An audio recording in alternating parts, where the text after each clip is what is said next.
اللہ صاحب محدث دہلوی رحمۃ اللہ تعالی علیہ جو امت مسلمہ کے متفقہ امام ہیں، تمام مسالک جن کا احترام کرتے ہیں، شاہ ولی اللہ صاحب نے لکھا ہے کہ وَابْتَغُوا إِلَيْهِ الْوَسِيلَہ سے مراد یہ ہے کہ اللہ فرماتا ہے اکیلے نہ آ جانا، کسی مرشد کامل کا دامن تھام کے آنا، ایسے اکیلا نہ آ جانا کہ تیرا کوئی وارث ہی نہ ہو، کسی کا دامن تھام۔ اب دو تین جماعتیں پیدا ہو گئی، ایک سرے سے قائل ہی نہیں وسیلے کے، وہ کہتے ہیں جی نماز کا وسیلہ دے لو، روزے کا وسیلہ دے لو، حج کا وسیلہ دے لو، نبی پاک کا نہ دے لو۔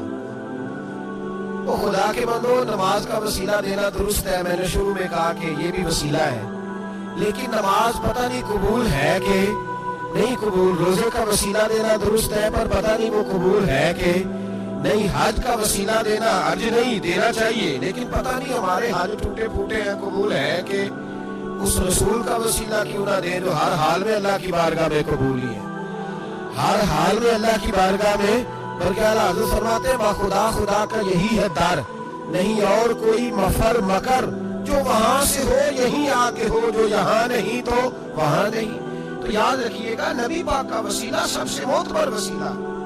اب لوگ اس جھگڑے میں پڑ گئے، اور جتنی جتنی تعلیم عام ہوتی جاتی ہے لوگ دروازے رسول سے دور ہوتے چلے جا رہے ہیں، بجائے اس کے کہ محبت رسول بڑھتی، نبی پاک کا قرب بڑھتا، اور ہم بھی بادشاہ لوگ ہیں، جس مرضی کی بات ہم سننی شروع کر دیتے ہیں۔ اور خدا کے بندو سنو، زندگی نبی پاک کے بغیر نہیں گزر رہی تو قبر حشر میں حضور کے بغیر کامیابی کیسے ہوگی؟ یاد رکھیں اور سمجھیں اس بات کو، اور اپنے عقیدے کو پہاڑ سے زیادہ تگڑا بنائیں۔ اس میں کوئی شک نہیں کہ نیک اعمال بھی وسیلہ ہے، پر بھائی مجھے تو اپنی نماز پر اعتبار نہیں، اس لیے کہ میں خلوص سے پڑھتا ہی نہیں۔ کئی جگہوں پہ کمی محسوس ہوتی ہے، کئی جگہوں پہ نقص محسوس ہوتے ہیں۔ روزے رکھے ہیں، ہمیشہ سے رکھ رہے ہیں، لیکن کوئی ایسا مان اور بھروسہ نہیں کہ بخشوائیں گے۔ حج اللہ تبارک و تعالیٰ توفیق دیتا ہے، ان لوگ جاتے ہیں، ہمیں بھی اللہ نے موقع دیا، ہم بھی گئے ہیں، دعا فرمائے اللہ بار بار بلائے، لیکن گزارش یہ ہے میرے بھائی سمجھ لیں کہ یہ چیزیں ہمارے ہماری نظر میں کرتے ہیں، اللہ تبارک و تعالیٰ انہیں سبب رحمت بنائے گا، لیکن ہمیں اس پر کوئی مان کوئی تکبر، ہاں اگر بھروسہ ہے تو ذات رسالت ماپ پہ بھروسہ ہے، نہ تیغ و تیر پہ تکیے، نہ خنجر پر، نہ بھالے پر، بھروسہ ہے تو ایک سادی سی کالی کملی والے پر، نبی پاک صلی اللہ علیہ وسلم کی ذات پر۔ اب لوگ خشک زندگی گزارنا چاہتے ہیں، خشک سی نماز، اور باسی باس نماز روزہ سیدھا کرو، یہ ہمیں کہاں لگایا جا رہا ہے؟ ہم خود بھی آگے نہیں جانا چاہتے، حالانکہ ہم نے وسیلے بنائے ہوئے ہیں۔ کئی لوگوں نے ایم پی اے وسیلہ رکھا ہوا ہے، ایم این اے وسیلہ رکھا ہوا ہے، یار 15-20 وسیلہ رکھے ہوئے ہیں، بلکہ امیر لوگوں سے سلام دہ رکھی ہوئی ہے۔ کس لیے؟ روز دعوتیں پکتی ہیں ہوٹلوں میں، یہ سارے وسیلے ہم نے بنائے ہوئے ہیں۔ عجیب معاملہ ہے، دنیا داروں سے وسیلے ہیں، لیکن رب کریم کے بندوں سے ہم نے تعلقات نہیں رکھے۔ مزارات پہ جانا، اولیاء کی بارگاہ میں جانا، رب کریم کے بندوں سے پیار کرنا، صحابہ سے محبت کرنا، اہل بیت سے پیار کرنا، نبی پاک پہ درود پڑھنا، دنیا داری کا ہمیں پتہ ہے ہم نے کیسے بیچ میں سے بچ کے نکلنا ہے، ہمیں کس چیز کی عادت ہے، دعوت پہ بلانا ہے تو کس کس کو چھانٹی کر کے بلانا ہے، یہ سارا ہمیں پتہ ہے۔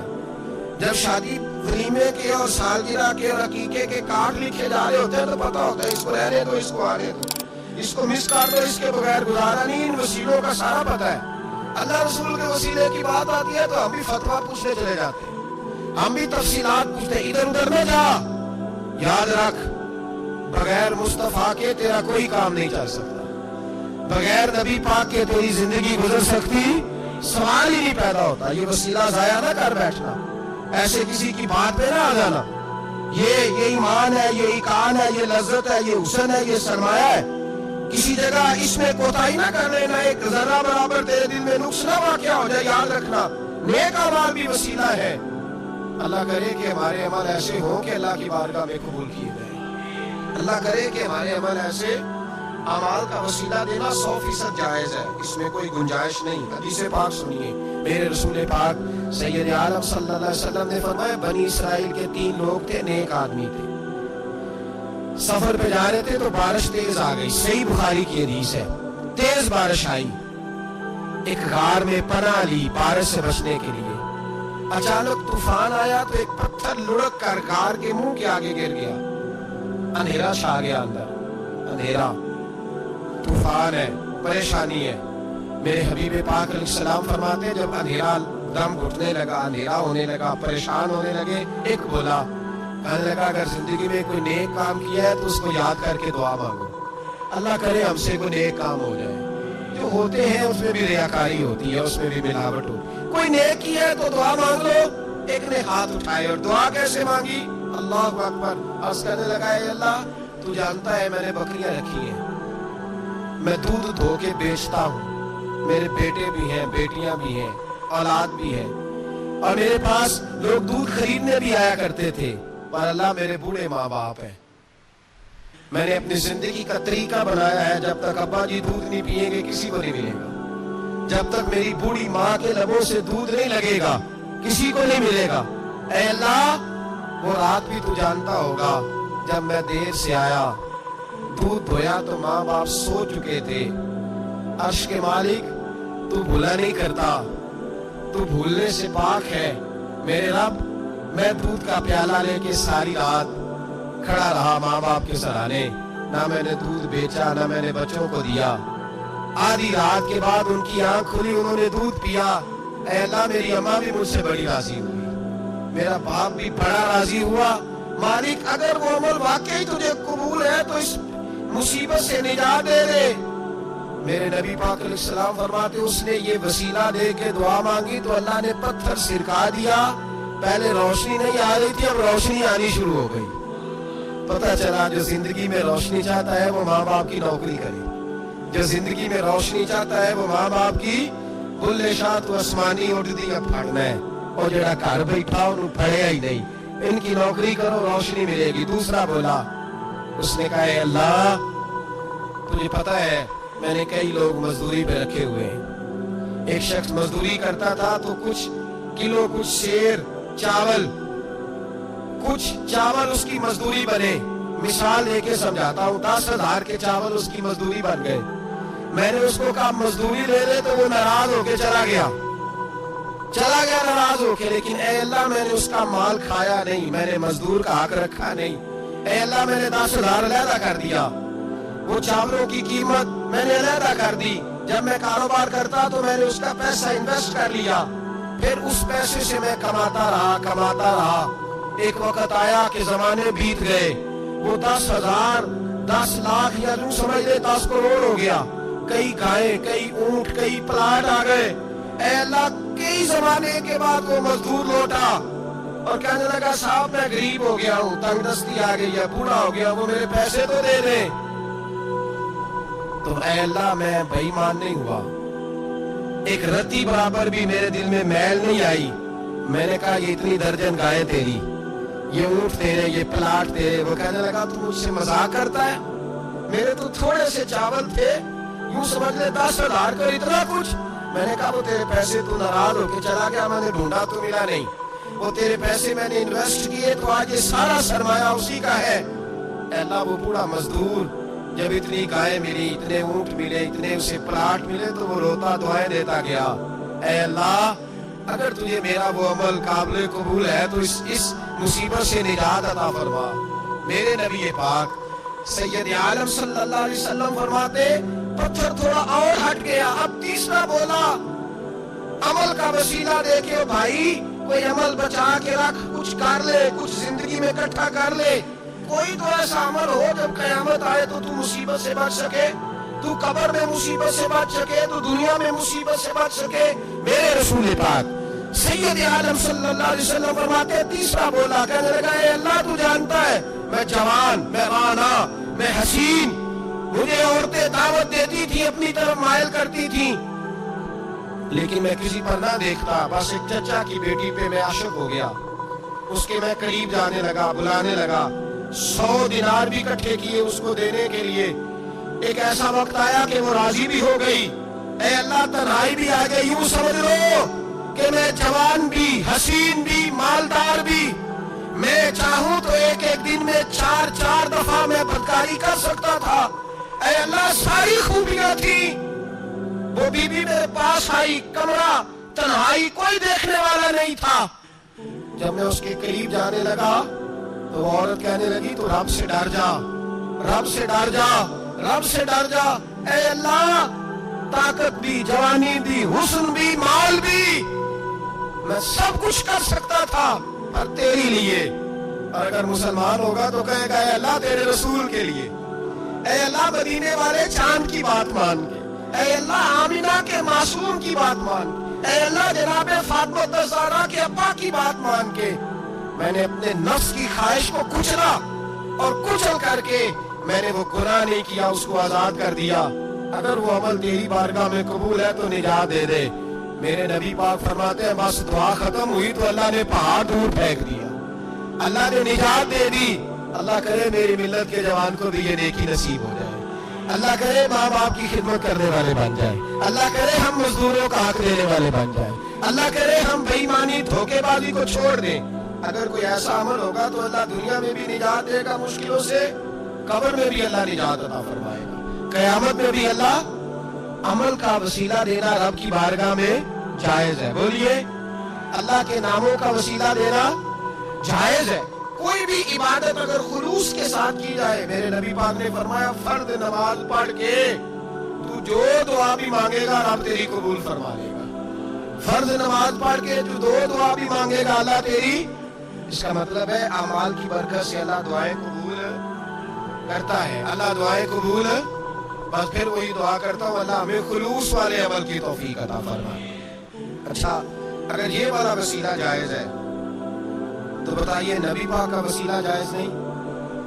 عمل میں تو کوئی کوتاہی ہو سکتی ہے لیکن حضور کی وجاہت میں کوئی کوتاہی ہو سکتی، نبی پاک کی رحمت میں کوئی کمی ہو سکتی۔ ادھر سنو ایک پہلو ذرا گہرائی سے، ایک بات عقیدے کی اس کو یاد رکھنا، اللہ کو کوئی بندہ نا مجبور نہیں کر سکتا کہ ہم نے نبی پاک کو لا کے کھڑا کر دیا ہے تو اللہ مجبور نہیں ہو گیا، یہ سمجھ لیں۔ اللہ مجبور ہے، ایک مجبور ہوتا ہے، ایک پیار ہوتا ہے، ان دونوں چیزوں میں اللہ کو اپنے رسول سے پیار ہے۔ نبی پاک فرماتے ہیں میں دعا کرنے گیا اے اللہ میری امت پہ قحط نہ آئے، اللہ نے فرمایا ابھی نہیں آئے گا۔ اے اللہ میری امت کے چہرے نہ بدلیں، گناہ کرے تو مسخ نہ ہو، ابھی نہیں بدلیں گے۔ حضور فرماتے ہیں میں نے ہاتھ اٹھایا کہ اللہ یہ آپس میں لڑے نہ، توجہ کرنا جملوں پہ، اے اللہ یہ آپس میں لڑے نہ۔ اللہ یہ بھی کہہ سکتا تھا ابھی یہ نہیں قبول کرنی دعا، اللہ بے نیاز ہے نا، چاہے قبول کرے اور چاہے، توجہ کرو غور کرو بات پہ، اللہ چاہے تو قبول کرے چاہے تو، اے اللہ میری امت لڑے نہ، تو یہ نہیں فرمایا ابھی قبول نہیں کرتا، کہ محبوب یہ دعا مجھ سے مانگ ہی نہ، اے حبیب تو دعا مانگ، تو مانگے میں قبول نہ کروں یہ ہو نہیں سکتا، اس طرح کا یہ دعا مجھ سے۔ نبی پاک نے منافقین کے لیے دعا کرنی چاہیے کہ اے اللہ، اے مولا تو مہربانی فرما، اے اللہ کرم فرما، منافقین کو بھی بخش دے۔ تو میرے رسول پاک علیہ السلام فرماتے ہیں رب کریم نے مجھے منع کیا، اے محبوب یہ والی دعا، یہ دعا ہی نہ مانگ، یہ دعا۔ اللہ کو کوئی مجبور کر سکتا، لیکن اگر اللہ پیار کرے تو بھائی دنیا داری کا چودھری صاحب کا، مولوی صاحب کا، پیر صاحب کا ایک عام مشہور مقولہ ہے، فلاں بندہ آ گیا تھا اس کو میں انکار نہیں کر سکتا تھا، کیوں جی وہ بندوق لے کے آیا تھا، کر دینا تھا انکار۔ فلاں آدمی آ گیا تھا پھر میں اس کو انکار، وہ فلاں بندے کو ساتھ لے آیا تھا اس کو انکار ہو سکتا، کیوں جی؟ دو باتیں ہوتی ہیں، یا پیار بڑا ہے یا عزت بڑی ہے، دو ہی باتیں ہیں، یا میں اس سے پیار بڑا کرتا ہوں یا میں اس کی۔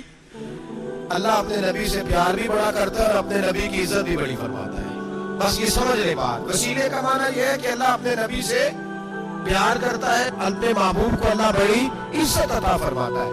نبی پاک سید عالم صلی اللہ علیہ وسلم کے وسیلے کا یہ حال تھا کہ صحابہ ہر کام کے لیے دروازہ رسول پہ پہنچ جاتے، پیاس لگی تو حضور کے پاس، بھوک لگی تو نبی پاک کے پاس، حضرت ابو ہریرہ کو حافظہ چاہیے تو نبی پاک کے پاس، کسی کو اولاد کی ضرورت ہے تو وہ رسول پاک کے پاس، کسی کو طاقت کی ضرورت ہے تو وہ بھی نبی پاک کے پاس۔